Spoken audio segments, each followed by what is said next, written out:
Nup Diaspora Convention 2024 Chicago USA jetuli era nga Lop Joero Ssenyonyi yali Kazindalo. You might not be present physically, but in every sense you are present, you are following, and these incredible ideas are going to be helpful to us. I was taking note as people kept sharing. Stephen from Vermont talked about human rights. The very alarming situation that we have in Uganda.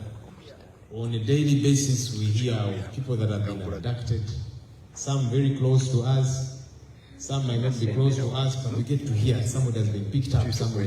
Those that you get to know, it's because they are a bit popular and well known, but the situation is a problematic one. Why? Because you have a regime that has decided it will keep in power against all odds. So when people speak out, when people oppose, then they'll be picked up and treated the way they are treated. I was telling colleagues in Parliament recently that in a sinking boat, no one is safe. Whenever we talk about these situations in Parliament, some of our colleagues on the other side, they mock us. A few weeks ago, a member of Parliament from the NRM was abducted. Shortly after court had granted him bail, within the precincts of court. Can you imagine? Reminded me of the Black Mamba situation many years ago. This guy was abducted. The same style all our people are abducted. Randomly men in ordinary clothes. And for 3 to 4 days, his family did not know where he was, lawyers. And I saw family members who were looking for the speaker or whoever to petition and say, where is that person? I empathize with that family. And then I reminded the NRM colleagues, and you see what is happening here? This is what we go through every single day. And I don't care what this man did. Take him through the rightful legal channels. So that's the situation that is happening, and I'm glad that people are following. Mukisa talked about the land elections. In Uganda, our land size is 241,000 square kilometers. That's the size of California. So the 241,000 square kilometers do not grow, do not enlarge. But the population does on a daily basis. Right now we are told we are about 45.9 million, that's 46 million. In 5 years it will be higher. That means pressure on the land keeps growing by the day. And so one of the biggest time bombs we have in Uganda is the land question. The population keeps growing, the land does not. And so families are tearing each other apart. You read the stories. People are slitting each other's throats. The mighty and powerful are pouncing on the vulnerable to take away the only thing they have. For most people in Uganda, the only major thing they have is land. And so they are being pounced upon, and this land is being grabbed.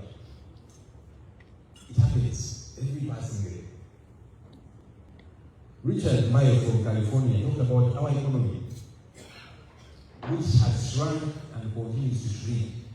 You know why you hear Mr. Museveni in every set of the national address talking about all these glowing, flowering figures, which reminding us about our GDP in 1986 and what it is today. And I'm like, but this man is not serious. You see, how many of you know Masaka? Many of you. When you leave Kampala and you go to Masaka, on average, maybe about 2 hours. On average. You know, if you take care of traffic and so on average about 2 hours. Now, if you set off from City Square, you guys know where City Square is, eh? If you set off from City Square, and 5 hours later you are in Busega, you have actually moved, haven't you? You made it to Masaka. There is progress, no doubt. 10 hours later you're in Chengera. There is progress. You're headed to Masaka. But 10 hours later, this is a 2-hour journey. Now that's what the Museveni is still talking to us about. You see, our economy has grown when you compare it to 1986. Of course it has grown. But at what rate? Is this where we should be? I'm still excited about those figures. And you see, the number of tarmac kilometer roads back then were this, and now it is this. And I just do not understand this figures. Of course, yes, there has been progress. But what kind of progress? 40 years later, are we where we are supposed to be, where we should be? So that's the Masakajani situation. A 2-hour journey, 10 hours later, you're not even halfway. But you're excited, hey, you made progress. That's what these Jesus are always excited about. Dr. Mutiaba from Minnesota talked about education reforms. Nelson Mandela said that education is the most powerful weapon you can use to transform the world. And that is true. But you see, it also matters the quality of education. Dr. Ssenyonyi here, who is now teaching, he ran away from what he used to do as an afande. Now he has mastered teaching. It is not just any kind of education. It ought to be quality education, which we do not have in Uganda. The other thing they are always excited about is, you see, UPE has enabled many young people to go to school. That's true, but I normally call it quantity education as opposed to quality education. So they're excited about the number of children who are in school. So many. Oh yes, they are in school, but what kind of education are they getting? There's a civil society organization, and somebody talked about CSOs, that did research on these UPE schools. Children in P6, majority of them were failing work for P2, P1. But they're in P6. And these people are happy that children have enrolled in the school. What kind of education are they attending there? There's something called capitation grant. This is the money that facilitates their education. Now, this might alarm you for those who don't know. Each child in UPE is allocated about 20,000 Uganda shillings. How many dollars are those? Every year. And by the way, that's not every term. That's every year. 20,000, about 20,000 shillings. This is money meant to facilitate their education, application grant. About maybe $6. What kind of education can you get with $6 a year? You tell me. Let's think about it. Just think about it. No wonder children in P6 cannot do P1 work. We must change that. And you see some of these things, not rocket science. Invest in that education. Invest in the teachers. Our teachers back home are running away from the teaching profession. Why? Because it's not making sense anymore. They have been told now sciences are more important than the arts. So you're having science teachers earning about 3 times what the arts teachers are earning. They sit in the same staff room, they teach the same man hours. But everyone is being told, no, you science teachers are more important than the arts teachers. But how? How many of you here in this room are scientists? Don't fear. Okay, so the rest of you are artists, eh? So are you guys are using the according to Ssenyonyi? Who, by the way, did arts himself? And we know how he performed. So it's a problem which we must change. Let me tell you, you and I are going to play, and I'm glad we are playing our role, our part in bettering our country. But there is there's a place we can stop, and our children and grandchildren will take over. But they will not do a good job if they have got a quantity education as opposed to quality education. That generation, I worry when I see that generation. So we must fix that. Dr. Karim, did I call you doctor? In the DMV area, talked about advocacy and international relations. I want to appreciate you diaspora people. There is work that you do which is so incredible, I'm sure sometimes you don't notice. The sanctions that we see for these things of ours back in Uganda, these goods, the work beautifully. So never think that you do that work in vain. I think some of you are excited about the work we are doing. You say, you guys are doing an incredible job down there. And nobody says you're doing incredible work too here. We say how much hours is not comparable to what you guys do on the ground. It doesn't matter that you're not there. The work you do here, it makes a whole lot of a difference. Please keep doing it. The Boston team talked to us about women empowerment. I read a quote, I don't know by who, that the human race is like a two-winged bird. One wing representing the males, and then the females, the other wing. If only one wing is developed, that bird will not fly. That's the reality. If you think about a bird, get that one wing, clip it off. The bird is not going to fly. And that's the situation we must fix. To know that women are as, not just important, but as necessary for country development and betterment. So we must pay attention to these issues. Mr. Pima from Seattle, UK. Talk to us about the role of CSOs. You see, civil society organizations, where they are seniors, they move and shake things. Yes, they do. When Kenya was sending the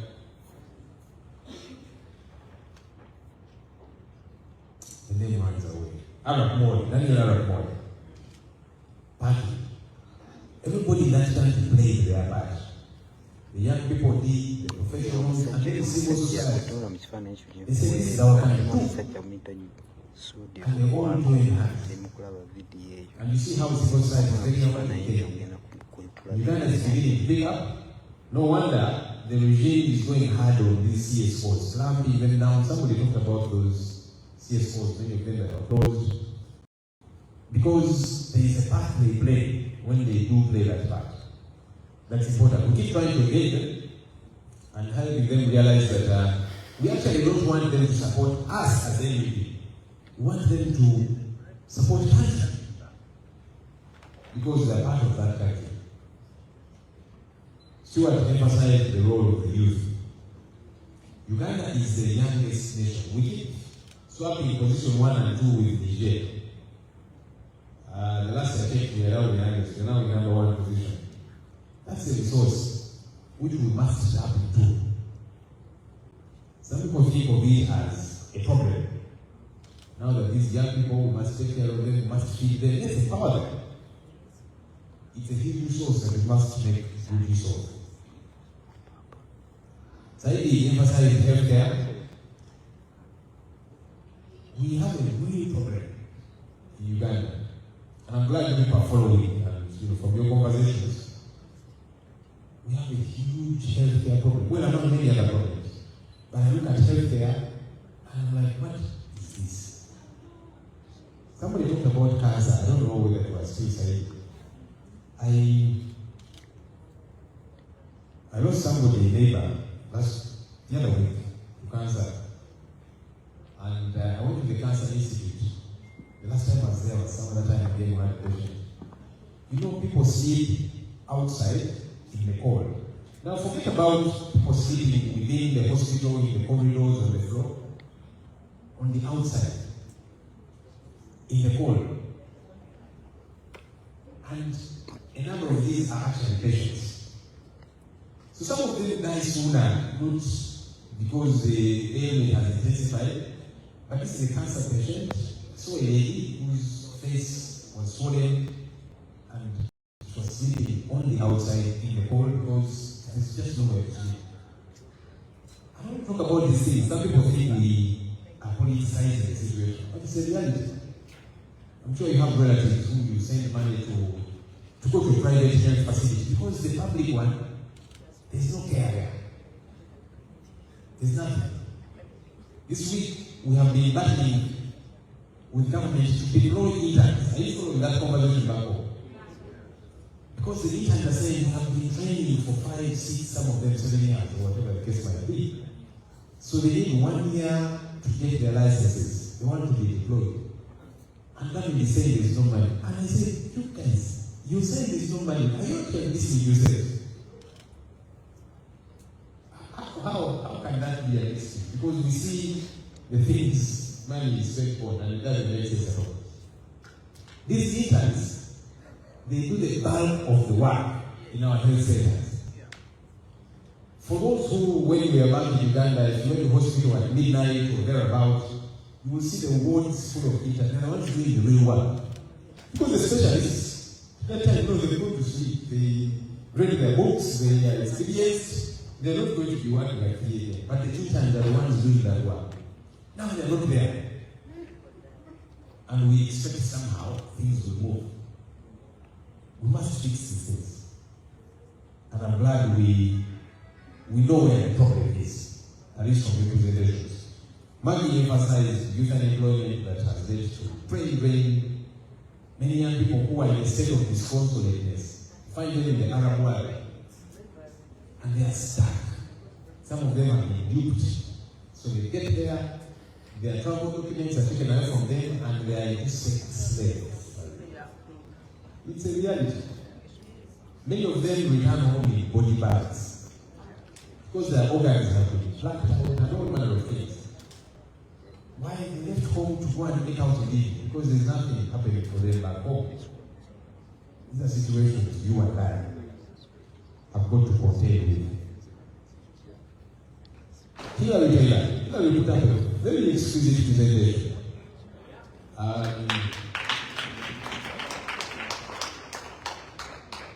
You see, this eco thing has not been getting as much attention as I think it should. Yesterday, there are about 45 young people that were arrested by police because they were protesting about this eco.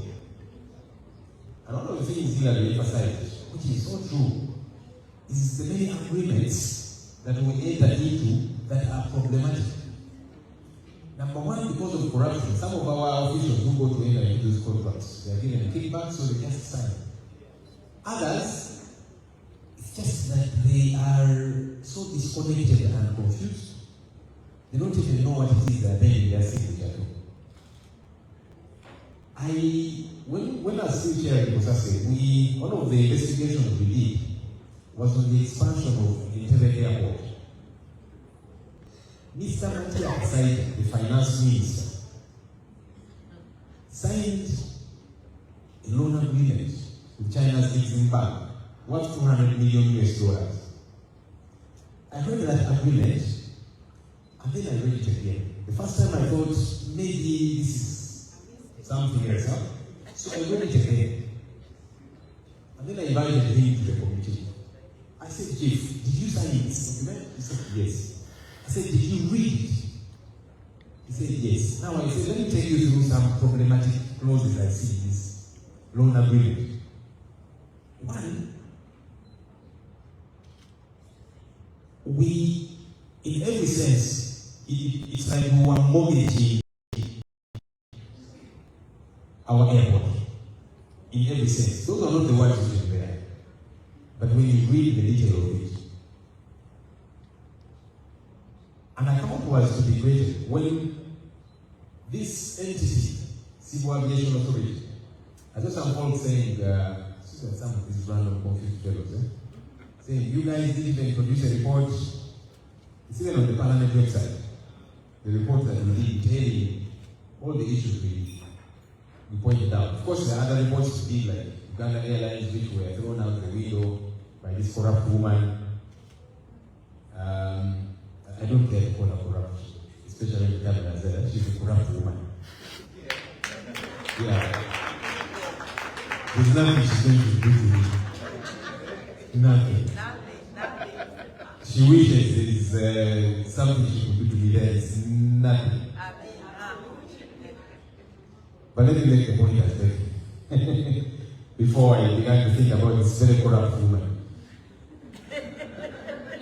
In this loan agreement, the entity, Civil Aviation Authority, after it has made its budget, it's supposed to send it to China to approve. Yeah? In that agreement. Before they send any money, after the budget is approved, now, each time they have to spend money, China has to first approve. We're talking about a sovereign state. And all of these things are in the agreement. In plain English. You don't have to be, I don't know, lawyer or whatever to understand the agreement. It's in plain English. Again, one of the clauses there read, if there is a dispute regarding this agreement, there needs to be arbitration. Where? In China. If arbitration fails, you go to court. Where? In China. How do you sign such an agreement? And you are a minister on behalf of the country. And then you say you have the country. Either you're corrupt or you're so incompetent, you don't know what it is agreeing. So then I asked him again, did you read this agreement? He told me, yes, but my technical people advised me that all was well. I said, but Chief, forget about the technical people. You must have them, of course, as a minister. But I said to you, this is your signature. Because now, some people were telling me, now let's go after the technical people. I said, I'm not going to go after the technical people. The man who signed the agreement is here. I said, you are educated at master's level. Is this kind of agreement okay? Of course, it turned out she had not read this thing properly. Hillary showed you Saida Bumba. She had a master's thinking, I don't know why. She signed things which she had no idea about. And that's the challenge for many of these contracts. Now, eventually, the Attorney General came and told us the commitment we are giving to the country, especially actually that's the time we tabled the report. So, we were asking government over these things. So he said, I commit on behalf of government, we are not going to default on this loan, we are not going to lose any of our properties. Said, but you see, the loan is already skewed. First of all, the interest rates were very high. And so we have got to deal with this situation. We are going to pay that money, all the unfavorable clauses to deal with them. At our cost, at our children's cost. So that's the challenge, even with these agreements. When we were pressing hard about them, they said, but you see, you people, these documents are very sensitive. When we give them to you people, you will leak them. And we're saying, so where are you getting approval? Because you're supposed to get that approval from Parliament. So if you say you cannot avail to us those documents because we shall leak them, what are you hiding? One of my prayers is that this man lives without touching that oil. Because that which he is his oil.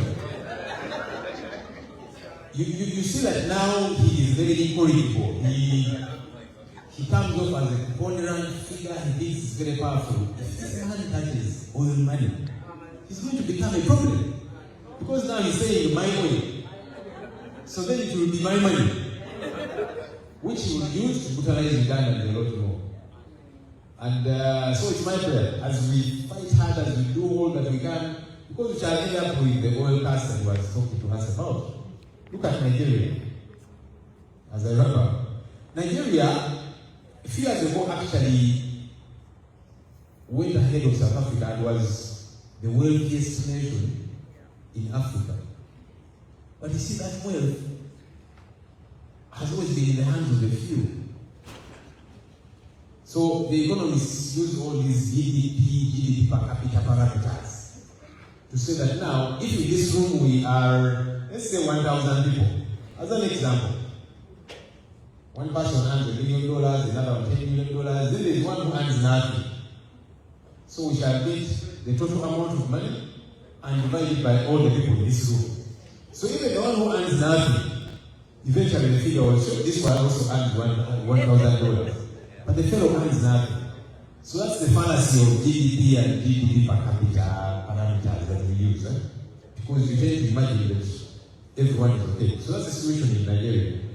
So those very few, especially politically connected people, have stolen the oil money and they are filthy rich. But the vast majority of the population is so poor. The population in Nigeria is 229 million people. Most of those are poor. But it's a very rich country. Why? The oil cars. Because the leaders who are in charge are thieves, they care not about the people. So that money will be used for their self-aggrandizement. As I end, I know we're going to have time to talk about many other things. As we shape ourselves into the alternative, I hope we keep reflecting on the fact that we must be a credible alternative.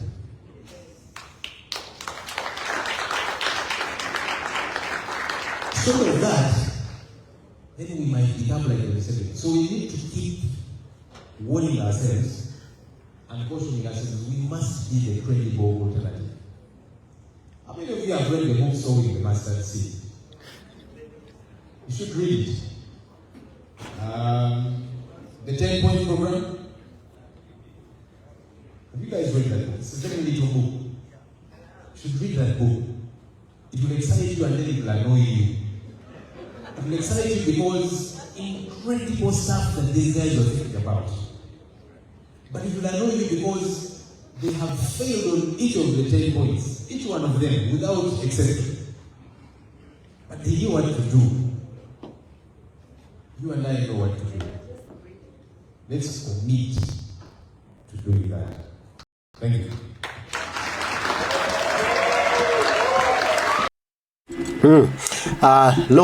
Joero Ssenyonyi bwatyo omukolo bwe gutandise era bigambo bwetyo babituwadde bituzzamu amaanyi n'okwongera otulaga nti buvunaanyizibwa bwaffe nze naawe okulaba nga tulwana olutalo luno tuliko okusobola okulaba nga tujjawo gavumenti ya Museveni tuteekewo gavumenti y'abantu eneefa ku bantu eneekolera abantu eneekulaakulanya eggwanga lyaffe sobola okuba nti nno tulina eggwanga eririmu eddembe eririmu embeera tusobozesa okuba ku kyetukola nitukifunamu essente era tusobola okutuukiriza ebirooto byaffe. Kino kikola era okutuuka ku buwanguzi buno tulina okulwana, tulina okuva mu comfort zone gye tuli ne tusituka ntulwantu bakitukola ne tuteekamu amaanyi gaffe nteekamu obukodyo waffe nakuba tuzuuka tugamba nkozeeyo kireera ekijjako gye Museveni oba ekinafu ya gavumenti ye n'okikola bagamba ddiriŋŋana amawulu yagajjamu omukutu luliba olwo n'olwokola nga ensi yaffe tugyeddiza ng'ate gye Museveni ali lwaki tulawummudde ng'olwo ate pulezidenti Kyagulanyi ekintu akikuttemu.